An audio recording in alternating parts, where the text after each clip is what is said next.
Well, hello everyone. So yeah, my name is Fabian Nowak.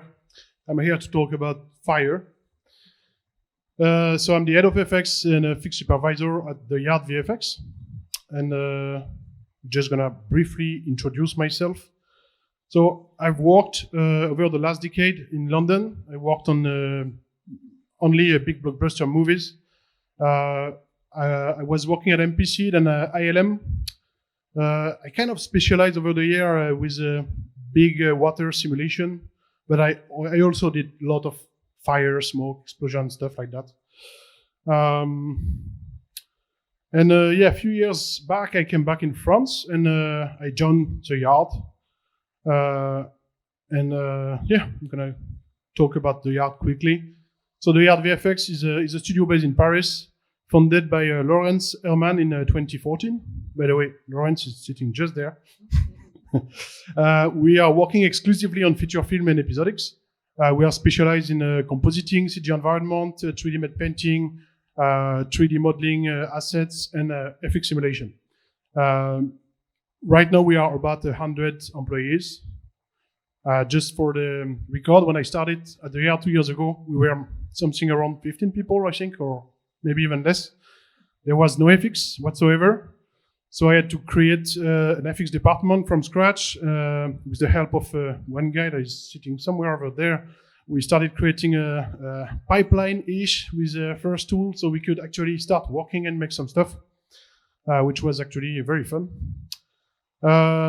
So here are just a few glimpses about few shows that we did over the last year. I'm pretty sure you heard about some of them, maybe the guy with the hat in the center. On the right screen, you can see something that I can't really show you anything about it, but can just telling you that we are working on that and it's pretty fun. So let me just quickly show you the last studio reel so you can see, have an idea about what we are doing.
All right, so quick introduction. We're gonna talk about fire. So what is fire?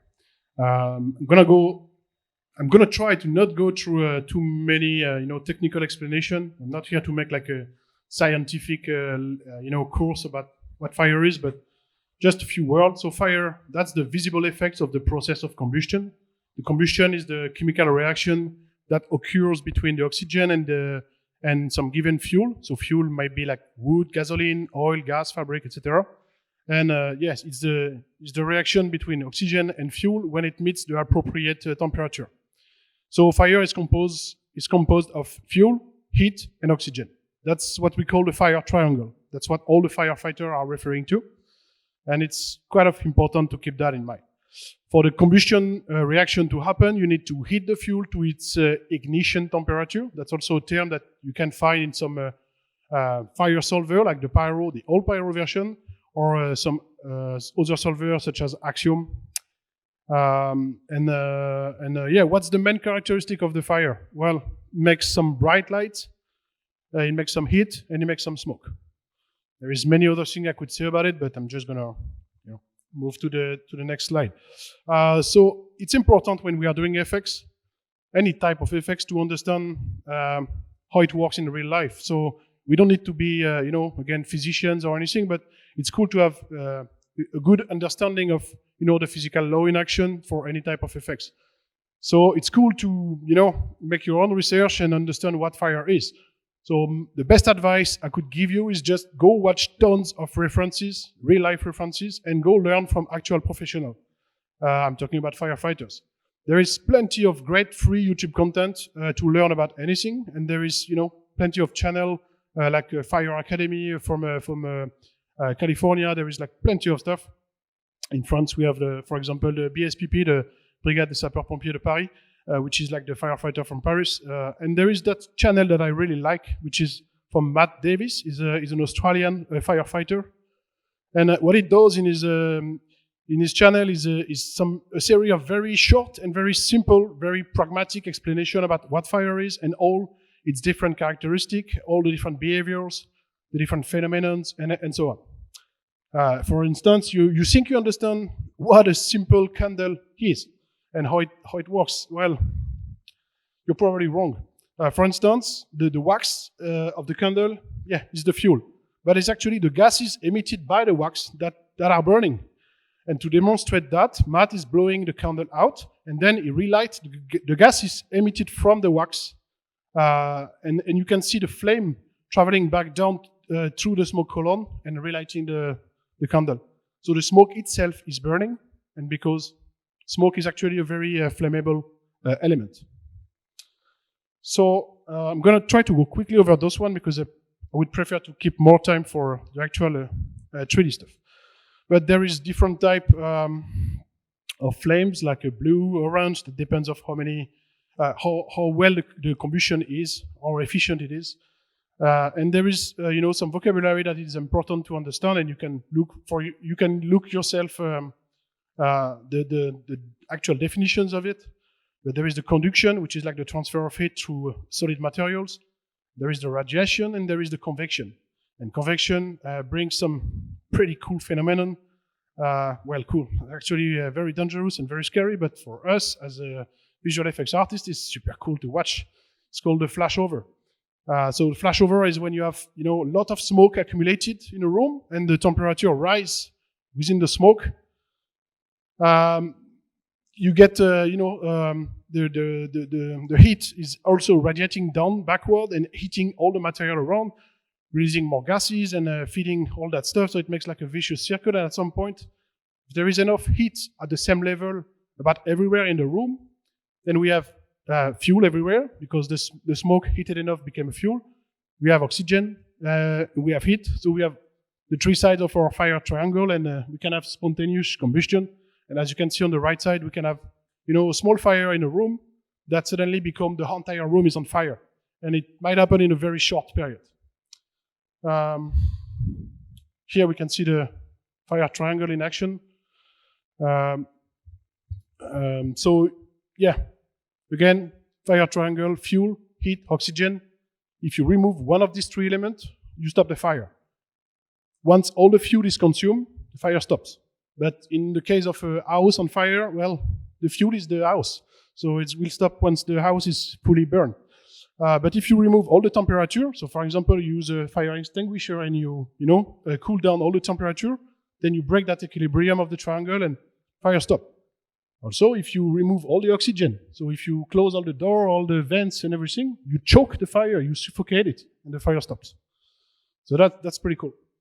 All right, let's watch some real-life references. As for everything in visual effects, you always look at real-life references. It always, give you something to refer to, so you know that you are going in the right direction. Because when you get stuck, just watching your viewport in the 3D software, in your favorite 3D software, you can, quickly get stuck in your own loop and you forget how things are behaving for real. So here on the left, you can see, some stuff from like real car on fire, for example.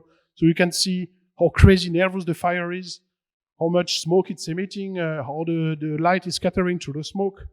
On the right, you can see some actual flashover examples that are actually pretty scary.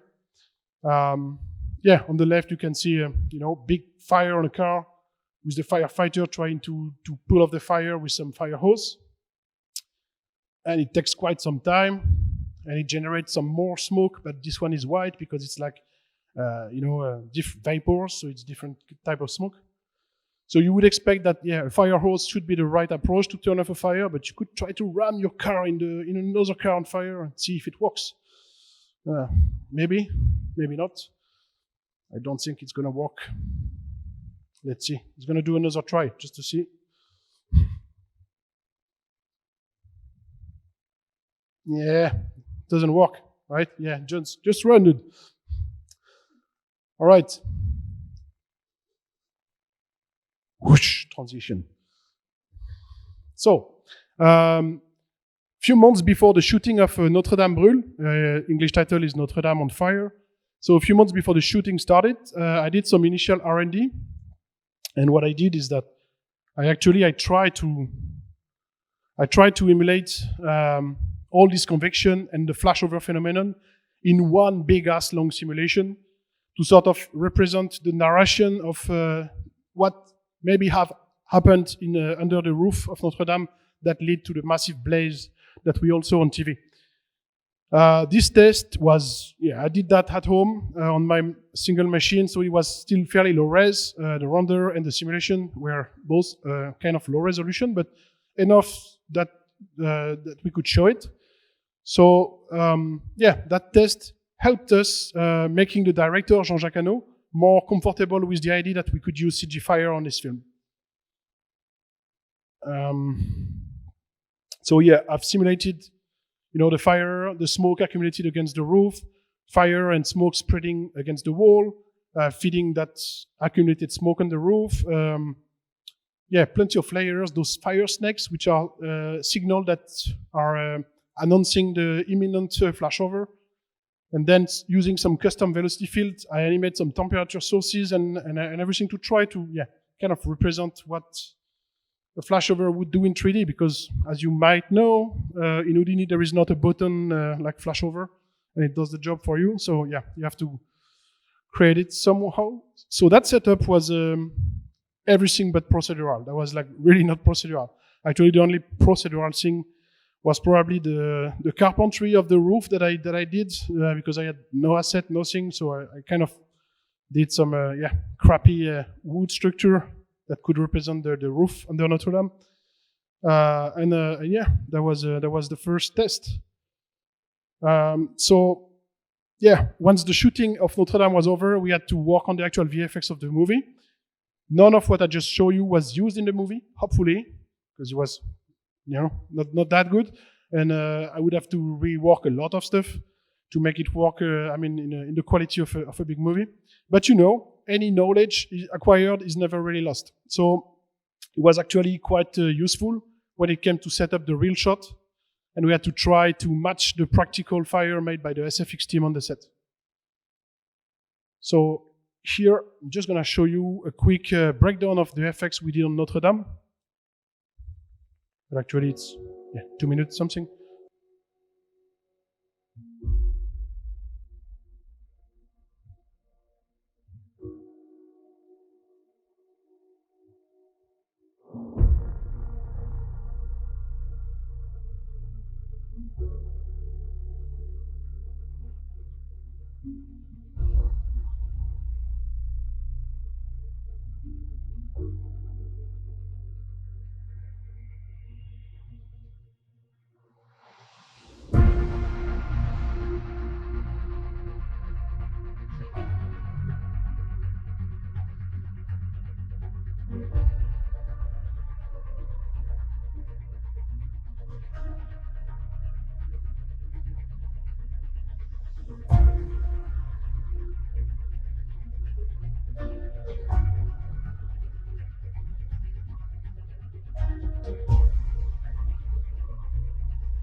All right, so creating photorealistic CG fire. So the fundamental, about CG fire, that would be temperature, velocity, divergence, density. Well, you know, all the attribute that you get when you create a default pyro setting, for instance. Divergence would be called pressure in some other solver. But yeah, you can always use, you know, the good old full combustion model. Use the fuel or the burn in the modern pyro, the temperature to generate flames, which themselves generate smokes, which themselves emit some more temperature, more density, and why not some more pressure or more divergence. And of course, this is totally fine when it comes to make big explosions or specific fire stuff like a flamethrower or dragon that is spitting fire, for example. But if you're looking to make simple flames, like really just fire itself, I figure that the temperature alone is enough to make the flames. I mean, in 3D at least. And that's the only thing pretty much that you need. So you could remove everything else and just have temperature in your source, and that's it. And then you add some velocity in your source as well, because that's going to allow you to control most of the overall behavior.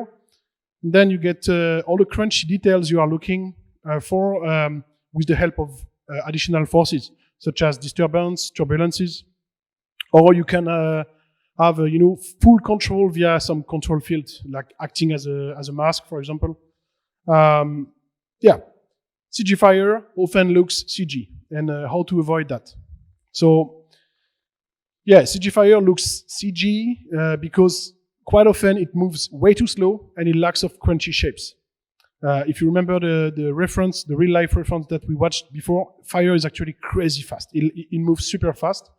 And it looks super nervous, and you get like some very sharp and crunchy shapes. And CG fire always looks too smooth by default, and people are kind of shy to go, you know, to try to make it more crunchy and more aggressive. So until you put side by side your fire simulation next to a real life reference, you always think, yeah, it looks good, and because most of the time, yeah, you're missing how crazy fast and nervous it is. And yeah. if you start by cheating the time scale, for example, make it time scale 1.5 or times 2, and you give some more sub-step, and you start to, don't be shy with the forces that you add, like crazy turbulences, crazy disturbance, and then straight away you're gonna start to get fire that looks way more decent. The fire is, we can define the element that we need to make fire. We're gonna need fire, we're gonna need smoke, we're gonna need embers or sparks, or both, and we're gonna need ashes. That's pretty much all the elements you're gonna need. Depending on the situation, on the show, on the shot, or whatever, you might not need all of them.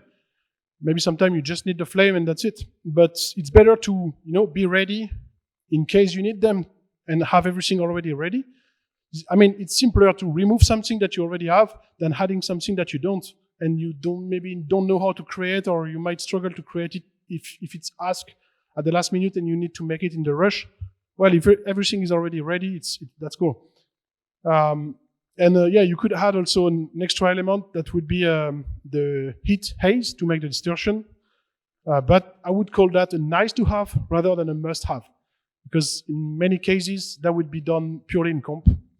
So it's not necessary well, you can do it, but it's not necessary. Having an artistic control on each of these elements, that's the key. And for that, there is nothing like splitting in as many separate layers as you can. One very wise man, Pete, he was my head of FX when I was at ILM, he used to tell me pretty much every week, divide and conquer. And that stick in my mind, and I still use that, and now I'm telling that to my young guys in the department, because that's the key, divide and conquer. That's any type of effects you want to do, just try to divide it in small layer, in manageable stuff, and then suddenly everything become much easier, or at least you can address artistic notes and make better iteration. Talking about iteration, we're gonna need to iterate as fast as possible, run faster simulation. So what are our options? I use Pyro quite a lot over the last years. I love it. You can do pretty much everything you can think of, but Pyro is remarkably slow. I got the chance to work with a certain Matt Pucciala back when I was at ILM, and I saw the early day of what became today Axiom, which is a fully GPU accelerated sparse fluid solver. Sorry for the long term, but basically something you can make some big kaboom, some smoke and some flames, and it just go like crazy fast. So you could do the same thing you would do in Pyro. That's what I did. Like after running a bunch of comparative tests, I was convinced that was the way to go for us at the Yard. That's the tool that we should implement at the Yard, because that would help us to make fast iteration and get our shot moving on much more in a much shorter time span. You could do everything that you could do with Pyro, but in a fraction of the time. Like something that would take 6 hours on Pyro might take a couple of minutes with Axiom, and I'm not even joking. The last thing was to create a cool setup. When I say cool, I mean to create a setup that is robust and flexible, and that could be used and abused in many situations as possible. So Lawrence, the CEO of the Yard, was also the global VFX supervisor of Notre Dame on set, and he decided that it would be cool to shoot some extra practical fire footage while he was with the SFX team. So he did those practical fire footage to be used possibly as a stock shot or 2D elements by the compositing department, but also possibly to be used as references and to be matched by the FX department. So I started developing the fire setup with the Axiom solver, trying to match as close as possible the practical fire. Once we were happy, we showed that to the director, Jean-Jacques Hano, and he simply asked us, why are you showing me again that footage that we shot? So I think that was a good start for us. On this one you can see I think I missed. I didn't have the gas pipe on the ground, but otherwise I think I matched pretty closely the speed, the way the flame rises in the air, how they separate in smaller bits, and how they dissipate, etc., etc. So strategy of attack: how to approach a fire sequence with some complex and some long shot. And also because we had, a lot of real fire, practical fire that was made on set, We had to extend the roof in CG, and we had to seamlessly blend our CG fire with the real fire. So we had an actual reference to match 100%, or if not 100%, 99%, because we needed to blend that in the seamless way possible. So we're gonna look at the setup I did for that big aerial shot. That was the big setup that becomes the base for the rest of the movie, basically. So yeah, we need to analyzing the shot constraint, the constraint, the camera angle, the distance, so we could decide, if we need that type of resolution, how big we can do our simulation. Do we need to make something super large and low res, or we can maybe make some smaller slices and so on. Yeah, again, divide and conquer. So we need to be smart and divide into manageable layer, like hero layer for stuff that are very close to the camera, main, secondaries, background. We need to split that into, fire without smoke, the smoke alone, the embers, the ashes, the heat, etc. So we build the base of the setup on a single chunk of the shot, and we use that base for the rest of the sequence. So that was the base. Basically, I think the first bit was probably the top right, just behind. I'm gonna show you with the mouse. I think that bit was probably the first bit of the setup I did, and then I replicated it on the rest of the roof. And because we had like many shots around the same kind of angles around that area of the roof, that was where I focused most of my time. And also because we had some pretty close up around this area. And yeah, once this was working, well, we could replicate that across the whole sequence for all the shots. Let's have a quick look to the setup. So first I have to import, the model of Notre Dame, and then I have to make it FX compliant. So that's, you spend a bit of time on something that is not so funny, but basically you need to VDB everything out of that to make it, collision friendly. And that's the monster setup. So one thing I like to do is to import image directly in my network, so I don't have to go outside to watch my references. And then I do all my stuff. I'm making like some hotspots. I will come back to that later on. Making some influence fields, the collision, and all the stuff in orange. That's all my fire setup. So I've got plenty of zones, of areas, if you want. Like the rosas is the rounded windows, the rounded shape window, the clock. Here I've divided all the roof in zone like A, B, C, D, blah, blah, blah. And each zone was also, divided in smaller slices. So I could have like crazy high voxel size or resolution on one side, but maybe I didn't need half of it for the back of the other side of the roof, etc. And then that's all the smoke. And then I did some additional layer of smoke, to make some smoke coming out from that window in the other direction. Some very thin smoke coming out of the cracks of the lid plates of the back of the nef. So those kind of additional layer that I did later on. And all my big smoke, so the big smoke plume coming out of the roof, that was influenced by the fire. As you can see, there is plenty of dependencies for all my fire setup.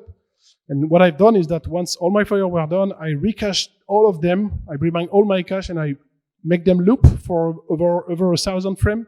And I recache that so I could use that as an influence field to actually advect all my smoke. So the smoke was moving as if it was advected by the temperature and the velocity of the fire. Oh yeah, and extra bits. In the shot, we also see the Seine River, from Paris. So I had to make like a quick river surface for that. So that was it. Big fire setup. Not so user friendly or artist friendly, you might say. So yeah, but yeah, that's how we did pretty much all the shots on Notre Dame. And yeah, that was it for that setup. Yeah, when I think about it now, there is like on the back of the roof, tons of simulation of fire that we never see because there is tons of smoke in front of it. Anyway, let's look at our Yard simple fire procedural setup. So now that we finished Notre Dame, and I know that we're gonna have some other show with some fire, I had to simplify that monster setup that is really not user friendly and make it much more simpler and user friendly or artist friendly. And that setup became actually the base of pretty much every show that we are doing now. Since then, with Fire, we can just drop that setup and use it straight away. Or with, yeah, I'm gonna show you that. I'm gonna go through. So that's the big part of the talk, by the way. Is we're gonna go through the Yard Simple Fire. So you go in the Yard shelf and you just drop down that Yard Simple Fire that is here. And inside, it makes you a little subnet, and you got everything ready to make your shot. All your camera that you can replace with your shot camera, light rig that you can replace with your light rig. I always add a human scale reference. There is a rope net. From inside, you can throw everything with one click, like all the simulation, all the back of the post process, blah, blah, blah. And then the big part is in the red bit, where I've got my FX setup. I always put a template body as a scale reference, so I know what I'm doing. And that's the setup. So you see, much more clean, simplified, less layers everywhere. It's not the mess, and it's usable straight away with very minor changes. So on the top, you got, so you can do everything as separate simulation. On the very top, you're gonna get, that null that is like in geo to burn. So there you just merge in any geo you want to burn, either a box, a grid, or whatever. That's all my simple example. Or here I put like an object merge, and you just add the object you want to burn. Had a convert node to convert to poly in case it's not already a polygon, a polycap to close any potential holes, which we know might happen very often when we receive geometry coming from an upstream department, such as the environment or other department. It's not always FX compliant. You recompute the normal on points, because even at the end, you want the normal on the vertex for the render, but for simulation, you need them on point to be able to use them. And yeah, that's the base. Okay, so that's my grid. And from now on, I'm going to start, making my actual fire emitter. So I scatter a bunch of points on it. A good habit to have is to freeze the scatter. So you make a time shift and you just freeze the first frame, because for some reason, unless you want to animate the scatter, like adding a $T or $F in the seed or whatever, but if you don't need the scatter to move, well, freeze it, because for some reason, very often it tries to recook itself halfway through the frame range for some strange reason, and you just lose some time for nothing. So yeah, time shift, $F start, and boom, you're sorted.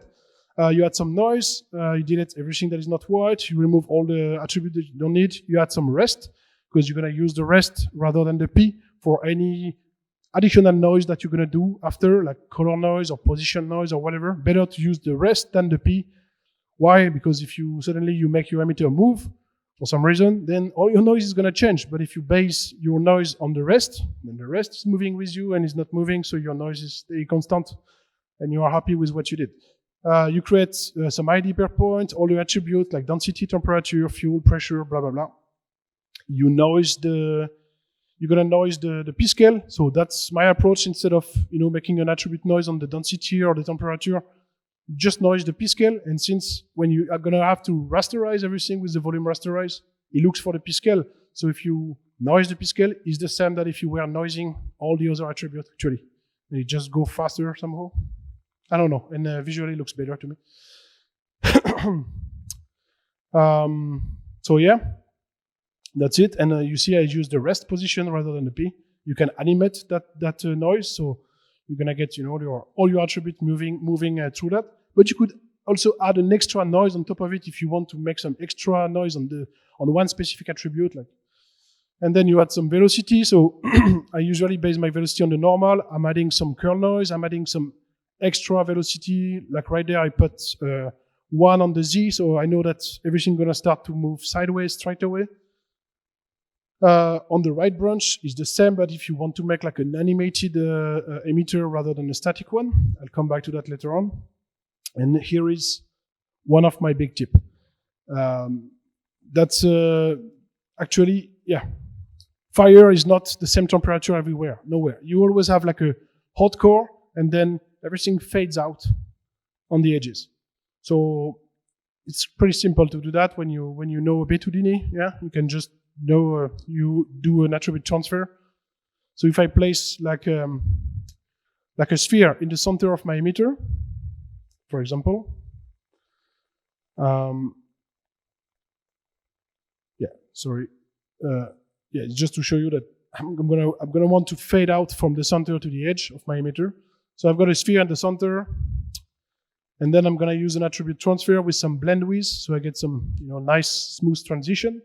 And then I'm gonna multiply all my attributes from that ramp and also the velocity. So I'm gonna have some crazy velocity and crazy temperature and everything in the center, and it's gonna fade slowly to almost zero on the edges. And that should give me already straight away something that looks way more natural. And that technique works on a square like that, on a grid. It's going to work on any type of shape. So if you put like a character, if you put a car, if you put like the roof of a cathedral, for instance, that is working. And you can add one sphere like that, or any geometry you want, and you can add one, but 2 or 3 or 4. Like if you remember the big setup I showed you earlier, I had like hundreds of hotspots on the roof. So I was watching a reference of the firefighter and tried to see where the hottest point were, and I placed, hotspot there. Here I'm rasterizing my attributes.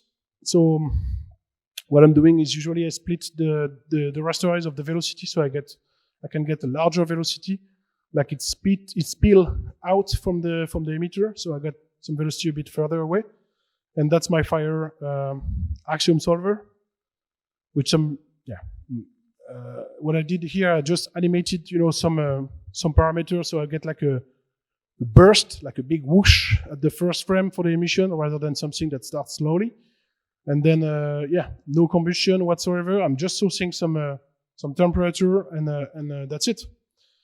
And then I hit save, and I wait for my simulation to be done, and I've got my fire simulation ready. And it's like, I don't know, I think 250 frames, and it took something around 8 or 10 minutes in some fairly decent resolution, something that can actually be rendered and used in a shot.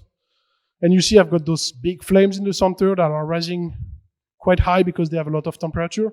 And on all the edges, you have like some much smaller flames that are less nervous because they have less velocity, less pressure, less of everything. And there is like a nice natural transition between the edge and the center. So yeah, that's it pretty much for the fire. And then once you got your fire, well, you want some smoke emitted from the fire, and you want, the ashes and the embers as well. But the smoke, you want it to be, advected by your fire. So yeah, that's the setup for the smoke. And what I'm doing is that on one side, I'm reading the temperature and the velocity from the fire, and I'm using that in the influence field to advect my smoke, to influence my smoke, if you prefer. That really just the same thing, is just 2 different terms. And one little tip is that the smoke, you can have different resolutions. You can have a lower resolution for the smoke than for the fire. On the fire, you want very crispy details. The smoke, you might go away with some lower res. And also, you don't need to have a lot of substep or some crazy timescale on the smoke. You want the smoke to behave naturally, to move slowly once it rises in the air. You want it to be crazy fast and nervous where the fire is. So it's going to be there because it's advected by the fire.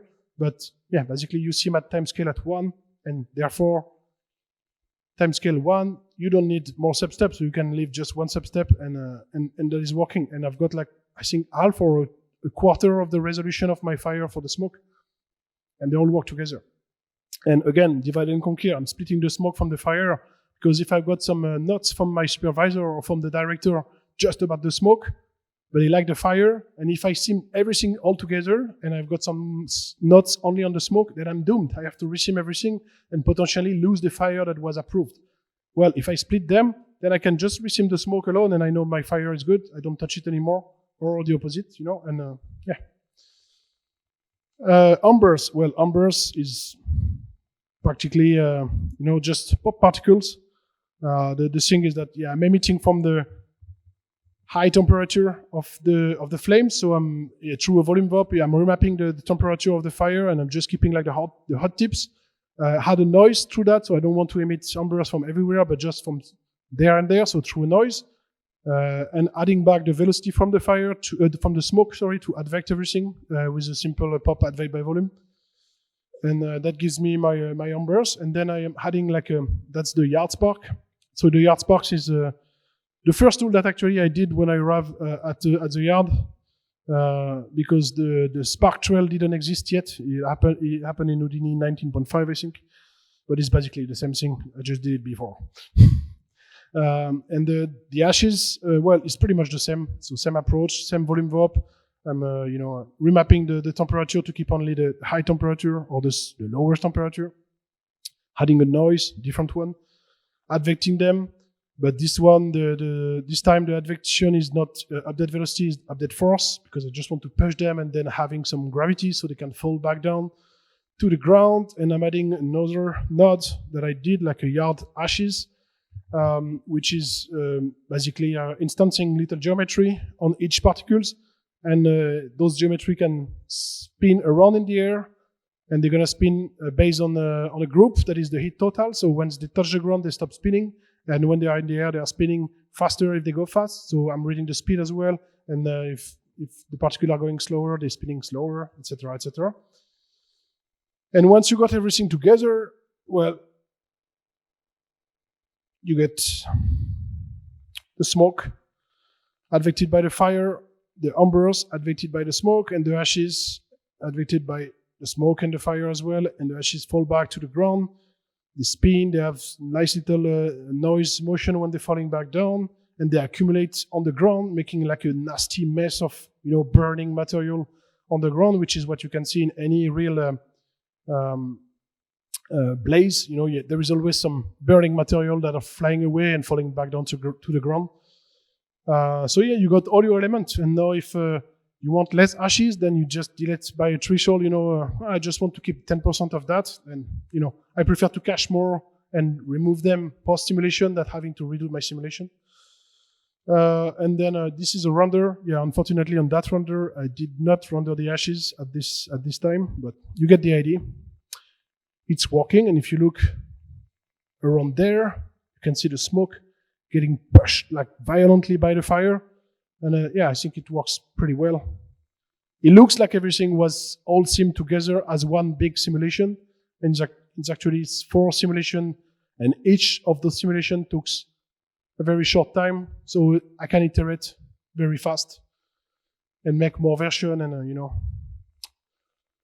And so, yeah, now let's change the emission, and instead of a simple square grid, let's take a mocap biped, put it in walk mode, for example, and let's use that. So instead of the left branch, I'm going to use the right one. So it's basically the same, just using a point deform to reattach my emitter to the animated version, and then I trail them using the Jeff Wagner old school method, trail, add, and resample. And then on the resample, I'm just using the curve view to actually scale down all my attributes based on the curve view. So the first point is going to be like all the attribute at 1, and the last point, they're going to fade back to 0, just to avoid to have more flame or bigger flame when the character is moving fast, which makes no sense. So try to keep, to compensate the fact that I'm adding more points when it's trailing. And then, of course, the hotspot tricks still works. So you just need to, add another point deform to it if you want to attach it to your moving character, for instance. And then everything else is the same. Very minor adjustments. Maybe you want more turbulence or less. Maybe you want more smoke or less, or whatever. It's very minor adjustment from now on. It's like all the setup is there. It's always working. You just need to play with the sliders. A bit more, a bit less, a bit more buoyancy, a bit less density, blah blah blah. After, it's only hard directing your effects, and you see it's working fine on a biped. Here I cached 175 frame in about, I think there was 6 or 7 minutes for the fire, about 10 or 12 minutes for the smoke, maybe 14. Not sure about the number. I wrote them down, but I forgot them. Sorry about that. And the embers and the ashes are like just a couple of minutes. Actually, the longest for the ashes and the embers is just to read back all the field from the previous simulation to advect, to be able to advect them. And now let's say we are doing a real shot for a real show. So here I've just downloaded like a free car from Sketchfab, like a shitty car, but just for the example. So that's my model, and now I'm gonna try to show you something slightly different, but still using the same procedural setup. So that's the car that looks, we could say that looks good like that, but wait to see the wireframe. Because, yeah, it's a free car, right? So, yeah, not so many polygons. So first thing I'm gonna do is just I'm gonna delete all the attribute, and I'm gonna remesh it to get something decent to work with, and then I'm gonna do something that is not procedural but is more artistic. And now that the rest of my setup, I know that it's procedural and is working fine, and eventually I just need to, potentially I just need to adjust few parameters, but now I'm gonna spend my time being an artist and not, solving technical issue. So I'm gonna do some painting with my graphic tablet. I'm gonna use an attribute paint, and I'm gonna start to paint my emitter on my car, and that's gonna be a pleasant moment, rather than doing just technical hardcore stuff. And so yeah, you can paint everything you want. So what's gonna be red is gonna be very hot. What's gonna be green is gonna be less hot. What's gonna be blue, no flame, no fire, nothing. So yeah, you can do whatever you want. Yeah, you can do whatever you want. Usually I'm more tempted to draw some stuff that the kids are drawing usually in classroom. This is the actual stuff that I did for that little test for this talk. So I spent a bit more time trying to be more serious with the painting. Like the door is open, so I want a lot of flames coming through the door. I want some flame leaking from below each windows. The gas tank is probably exploded, so I want a lot of flame coming from below the wheels and on the back of the car. I want the inside to be full of fire, etc., etc. And then I scatter all my points based on the mask. So I'm gonna get more points where the mask is red and less points where it's blue, etc., etc. And the rest is exactly the same. I haven't changed anything. Maybe I adjusted, my velocity a tiny bit. Maybe, oh yeah, here I added like an extra attribute noise, as I was saying, on top of the noise of the P-scale. Just, using the Worley cellular F1 gives you some kind of crunchy fire shape straight away out of the bat. That's a little tips, but it's just to get, more interesting breakup details in the emission. And then the hotspot technique still works. So I'm having a sphere right in the middle of the car, using a big ramp big blend width on my attribute transfer. And then I'm gonna have like crazy temperature, big inferno right in the center of the car, and much more subtle flames on the edge or on the hood, on the front of the car. And then I just, in one go click, and boom, I've got all my simulation going, the fire, then the smoke, then embers and ashes in parallel. And then I render everything out. I go in nuke, and then I got my car render. I got my emission from the fire. I got my fire. I got my smoke. I got my embers, my ashes. Sorry, went back on the right, and then I, had a bit of glow because we like glow in FX. A bit of lens dirt, a bit of distortion, chroma aberration, all this kind of stuff that makes the picture looks pretty sexy, or well, we like that in FX. But most of the time, our supervisors say, "Hey, calm down with the glow FX guys." It's always like that. But this one was just for us, So there you go. And here you can see, you can recognize, a lot of. Just gonna play it back just a second, but you can see actually, if you remember the real life references that we watched at the beginning, you can recognize, a lot of pattern of the flame that we saw either on the car with the other car ramming into it, or the one on the set of Fast and Furious in the bloopers, or this kind of stuff. So yeah, it's working pretty well, and it works on pretty much any geometry. So yeah, procedural versus artistic, destructive method, for example. So what I'm saying, destructive is really the artistic method. So procedural would be, I'm using something that I'm not. Let's phrase it the other way around. Artistic version would be like I'm doing some painting. This is artistic, but it's totally destructive. Means if tomorrow the asset departments or the upstream department change the geometry, like they change the car, they added some geometry, they change the topology, they change anything. The points on my car is not the same. Then my attribute paint I can put it straight to the bin and having to redo it from scratch. And if that happens every day, which happen pretty much every day when you are on production, like models keep changing pretty much until the last minute, then it might be painful when you're spending 2 hours making like a nice painting to get like a super cool emitters, and the day after you have to redo it again. And if it's like that 1 or 2 days, it's alright. When it's every day, at some point you're like, I'm gonna find another solution. So you want to be agnostic, or let's say totally independent or free of whatever comes above you. So your whole change of nodes, your whole setup stay procedural. So instead of using that technique of attribute paint, you can spend a bit more time. That is less fun maybe, but you can place some sphere there and there, merge them all together and VDB them and convert them back to polygon. And then use that to group all the points that are inside those shapes that looks a bit like you are doing a painting. And then all your points that are in that group, that's going to be your emitter.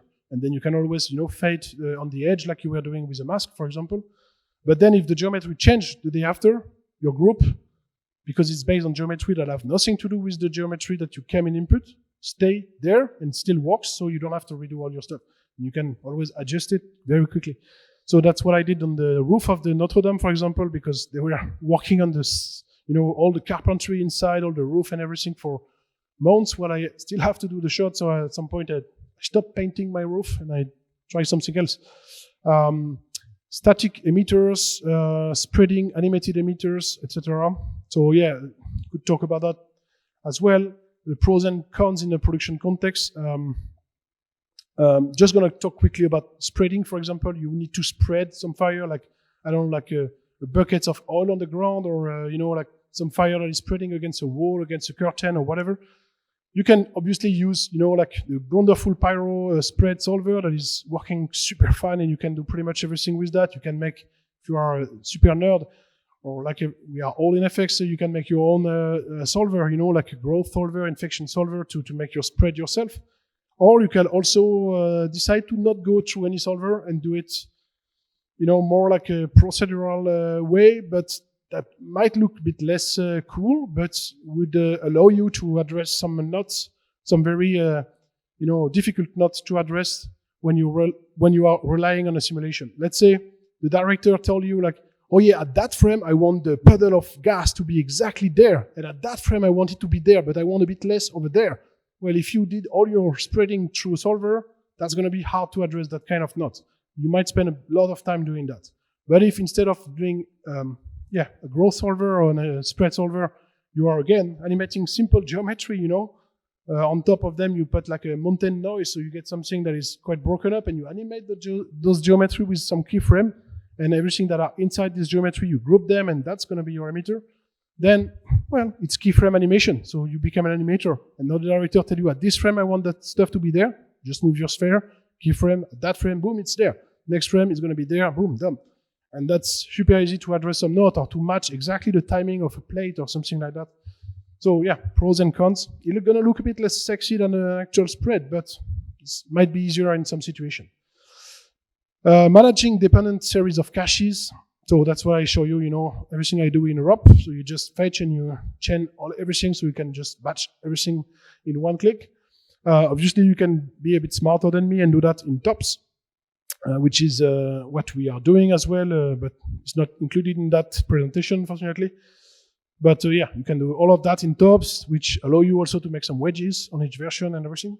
One thing that is important when you're actually working in production is managing memory footprint and disk space. So memory footprint, for example, Axiom Solver rely fully on your GPU. So it's the VRAM.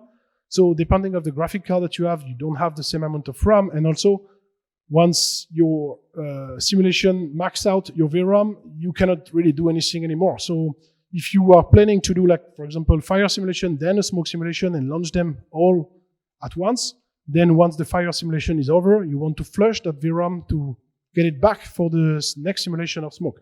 So that's something, for example, my friend Urban Bradesco did some very cool little tutorial about that you can use, pre-render script and post-render script to actually enable and disable the solver just at render time, so you flush the RAM automatically. That kind of stuff. And yeah, you want to manage memory footprint and disk space also, caches, FX, usually FX caches are heavy. We are known to do heavy caches and to fill up all the disk very quickly.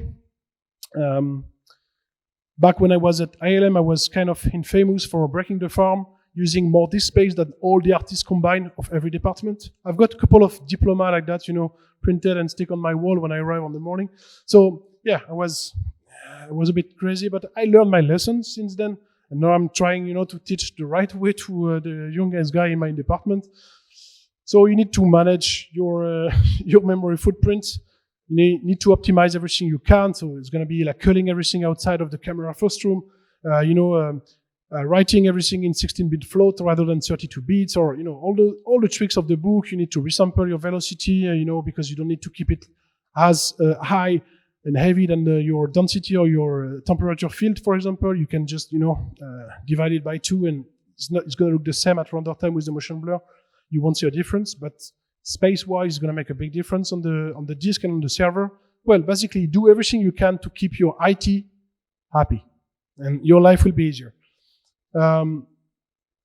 Handmade LOD system. So LOD, for those who don't know, because we talk about LOD in the previous talk quite a lot. LOD is level of detail. So basically, the closest is from the camera, the more you want details. The farther away, the less you need details because you won't see them. So that's something you could do that in a smart way and try to automate that. But yeah, what I've done is just tweaking manually some solvers to get the highest resolution where I need it, and the further it goes, the less I need. And once you check all those checkpoints, everything is ready to simulate your whole shots or set or sequence. And we can push it forward and have some additional steps. Sorry, not substep, but comes as well. Custom advection field. So for additional or advanced artistic control on your fire, on your smoke, or anything, you want to have some advanced field to control, some custom field, basically. For instance, on the roof of Notre Dame, fire rising everywhere with the temperature, a bit of wind, it goes in that direction toward the headquarters of the police. All right, fair enough. But then right next to the spear of Notre Dame, there were like a massive kind of fire tornado. And right in the middle of all of that. So how you can do that? Well, very simple way is just you're going to make a simple particle simulation based on a curve, particle spinning around the curve and rising, and then all those particles, you VDB them, convert them into a veil field, and then that veil field, you can use it to advect your fire simulation. And boom, you get like an artistic control field, and now you can just draw curves to make your fire goes exactly where you want, the way you want.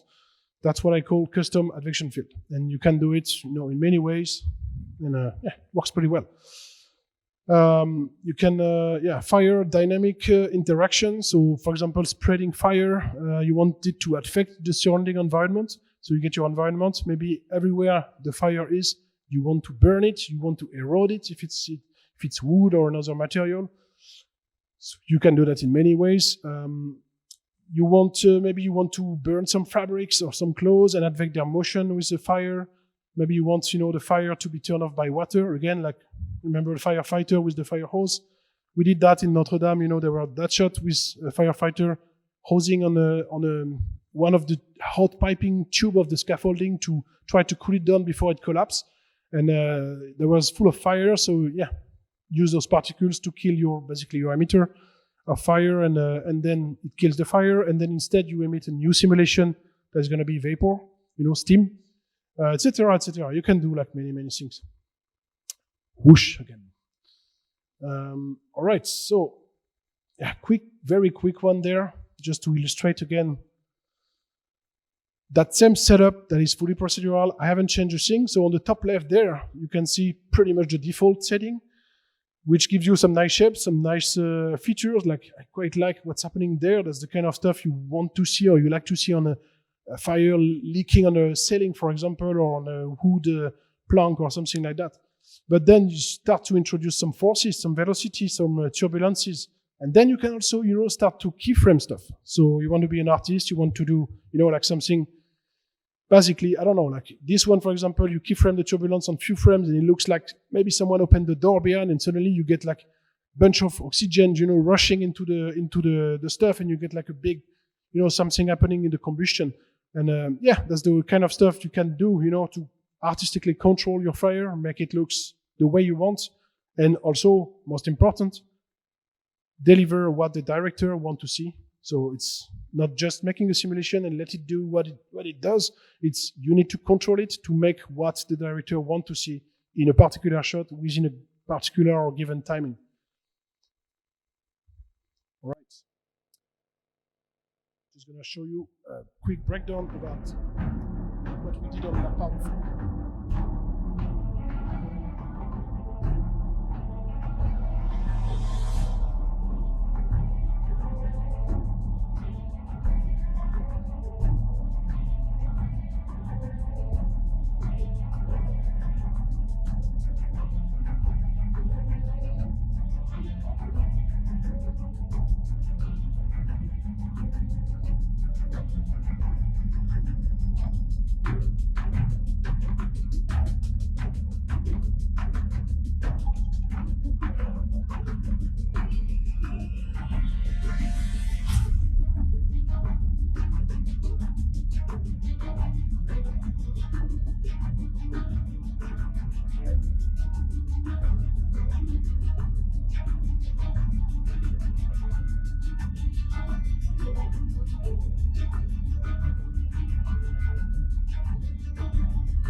So yeah, the amount of shot of full of FX on that show was quite demanding, to say the least.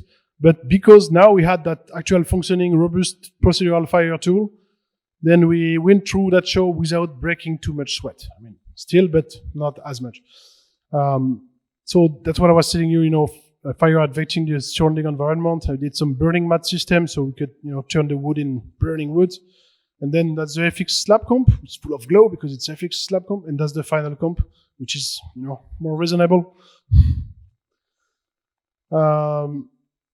Yeah, just to show you, because my guy worked on that show for quite a bit. And you don't realize, but on each shot, there is like hundreds of simulations of FX. Like, for example, on that side, there is like maybe 20 slice of fire simulation, the same on the right side, same there on the left, on the right, the roof, the ceiling, some fire spreading on the back, some fire bursts coming from the vent, some little small fire on the catwalk, some falling debris colliding against the catwalk as well, some ambers like hero layers coming through the camera, some more in the back, in the ground, some ambers coming from all the fires, some smoke, some emissions, and some hero foreground smoke layer that took 12 hours to render per frame on the first frame because camera was right in it and we have to scatter all the fire illumination through it. So yeah, a lot of layers that we don't necessarily see. We did this kind of layers, falling debris that could be rendered from static cameras and used by the compositing as background element to put in defocus behind the close-up, on the close-up shot behind the actors. A lot of spreading. So this is, regarding what I said earlier about spreading, that's the mix of pyro spread, but within an animated geometry that can follow exactly the timing to match the performance of the actors. I thought at first we could get away with one big fire simulation spreading across the whole catwalk and use that in every shot with time offset, but in the end it was one simulation per shot because on each shot the actors were running at different speed or the camera moving backward or different speed. So yeah, we had to make a simulation per shot basically. Sometimes your smart plan at the beginning doesn't turn out to not be working and you have to think fast and find another solution. So yeah, we did also quite a bit of rigid bodies destruction on that sequence. So that my plan worked. One big 300 or 400 frame simulation that we could use in many shots with different time offsets. That's the FX render that we did with all the smoke, all the flames, and that's in the comp. We don't see much anymore. But yeah, we have this shot where it just falls straight on the lens of the camera. Boom. And then at some point we have also the director.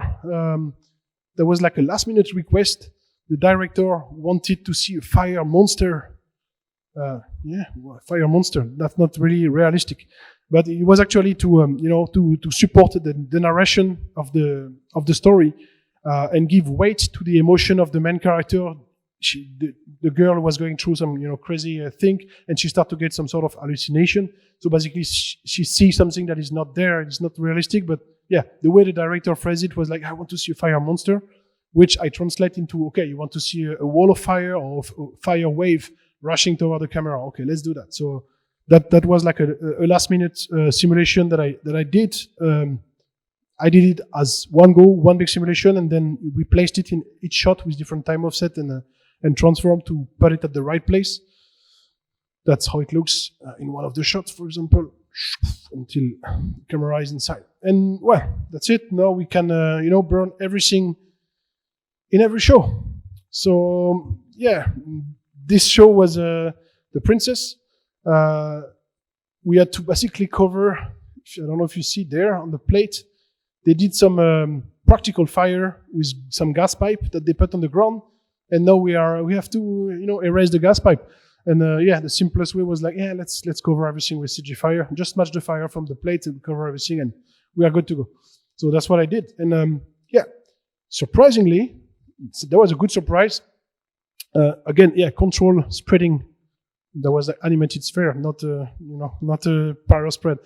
So I could match exactly the timing of the plate. And surprisingly, the procedural fire setup worked as good in slow motion with very minor changes. So that was a pretty good surprise. So I did all those passes. On this one, I did the heat wave. I don't know if you see it in the top left corner. So that was looking cool. I mean, I was quite happy with that simulation actually. And because it was in slow motion, we could see some nice motion, nice details and everything. But yeah, because they that shot in 96 FPS, I think. But at the end in comp, it was just back to 24 FPS, so they retime everything. So all the fire we did on that sequence pretty much. And yeah, that's the final shot. I was a bit disappointed, but it's still working fine. Sorry. Yeah, 2 or 3 slides left and I'm good. All right. So that was, another car on fire for another show. This time the director wanted to see those kind of small details like fire on the wheels and so on. So I had to manually paint over, some areas to make those tiny little features that we wanted to see. That's how it looks in the final movie.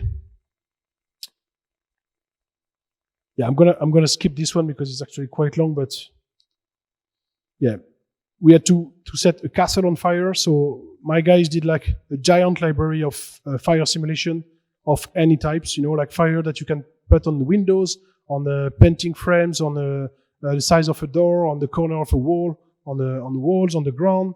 They did like big fire, small fire, rising and leaking the ceiling or growing up, or yeah, they did a lot. I'm just gonna play it in a,